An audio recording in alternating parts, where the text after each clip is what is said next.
they announced the nominees for the 2021 Rock and Roll Hall of Fame induction, and it is a lousy list. This organization continues to embarrass itself, and I said it on social media. If you followed me, you may have seen my post last week about it, but I don't even know where to begin. And I've said it before. We've talked about it, in the only podcast that matters and everything, but it's, first of all, it's the Rock and Roll Hall of Fame. If you want to make it the Music Hall of Fame, just change the name. I mean, rock and roll is cool. It's a cool term. It gets all the glory. Rock and roll is the game. That's what I always think of it. It's the rock and roll is the game they're in. So. Yeah, exactly. I mean, I get it. It's a business. It's not actually, there's nothing rock and roll about this museum. They just collect people's memorabilia and, throw this super expensive party once a year. First of all, what's with all the rappers? We need to stop this thing with putting rappers in the Rock and Roll Hall of Fame. Sorry, look, I realize rock obviously had an influence. If you want to talk to the Fat Boys and Run DMC and people who actually did have a rock element to their music, that's fine. Just because Jay-Z samples Billy Squier, don't make him a rock and roll act. It doesn't. Or he did the thing with Linkin Park. Oh, God. It's just so all over the place, too. Like, you look at all these people from different eras. Like, usually in Hall of Fames, like, people of the same kind of time frame go in together. Well, you would think. I believe that I don't remember if it's 20 years or 25 years since your debut album. 25. Okay, it is 25. Well, you know what? I was actually, as I'm looking at the list, I'm saying, okay, it must be 25 because of the fact that Foo Fighters, Rage Against the Machine, and Jay-Z, that they're on the list. I'm sorry, but that just seems like they're playing favorites. That just it seems is. Like, we love them. Listen, like Rolling Stone's favorite cover artist of the. Oh God, fucking Rolling Stone. Yeah, that's what it just seems like. It's a Rolling Stone Hall of Fame. Well, it's the idea that Foo Fighters is one of like 3 bands the average American can name, along with Metallica and maybe one other one.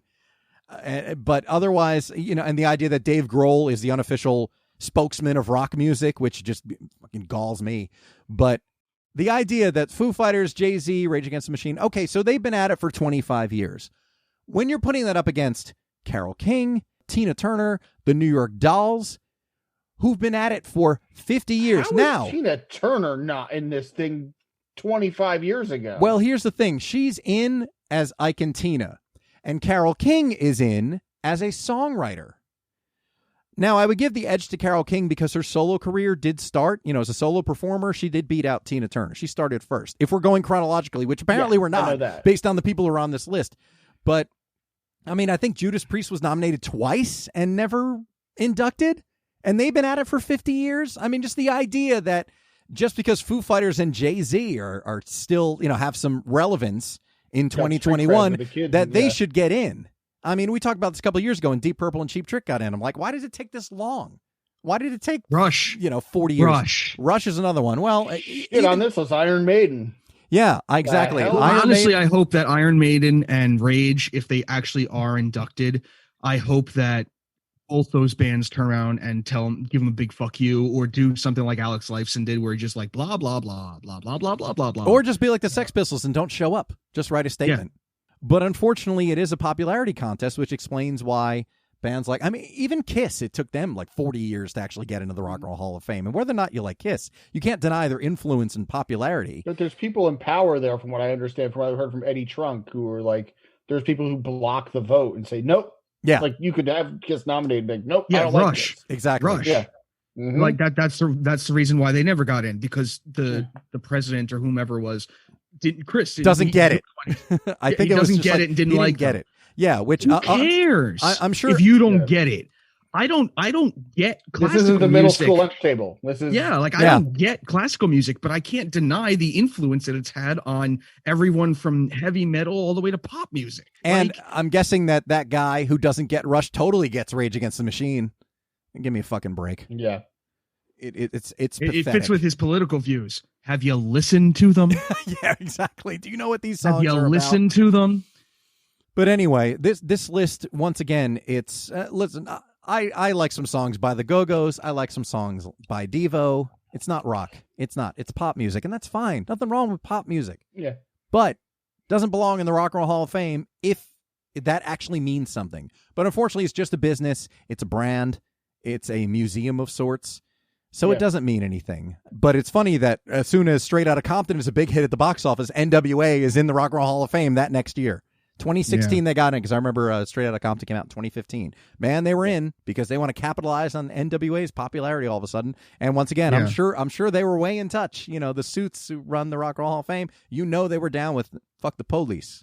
So yeah, I'm just not down with it. I mean, like it's a string of embarrassments. If I had to pick, it hasn't stopped. Been embarrassing. It proves itself to be more so than Rock and Roll Hall of Fame. It's more of like who got snubbed, who got this. It's a stupid system. Oh, that's always the conversation. Yeah, that's always the conversation. Someone actually likes the Rock and Roll Hall of Fame. So. No, it's a big deal for artists, and I get it. I mean, I remember, you know, John Bon Jovi was happy to get in, and that was, I think, only about 4 years ago, which, again, ridiculous. Mm-hmm. That Bon Jovi was eligible probably like 2009. I think the first record was, 84? Yeah. So, yeah, 2009 they would have been eligible, and they got in 2017. Why? If I had to pick, let's say 4, because I don't know out of how many of these, out of these nominees, out of the 16, how many will get in. If I had to pick 4, I'm going with Iron Maiden, Carole King, Chaka Khan, Tina Turner. No denying the influences there as far as what they've meant to music, including rock music. Listen, and even if people want to say have that you seen a Tina Turner show? Aside from that, Tina Turner, forget the music. Tina Turner inspired loads of guys to start singing and playing guitar, just had the hopes of getting a woman like Tina Turner. Yeah. All of them, especially all the British guys who, for them, was, I mean, their mind was blown when they heard records by Little Walter and Sonny Terry and Brownie McGee, you know, back in the day when they saw someone like Tina Turner running around with that voice and those legs. Ooh, forget it. You know, just I know many racist collective puberty was unleashed in the UK. I know many a racist white man that saw Tina Turner and go, no, we'll give her a pass. Oh God, that horrible racist talk of she's one of the good ones. Oh, just makes me bristle. But yeah, look, there's no denying the influence. Even if you want to take it to the superficial, then it still counts. So yeah, those would be the 4 that I would pick, just because they're overdue. They're so overdue. And if there's a 5th, Judas Priest, write him in because he should have been in.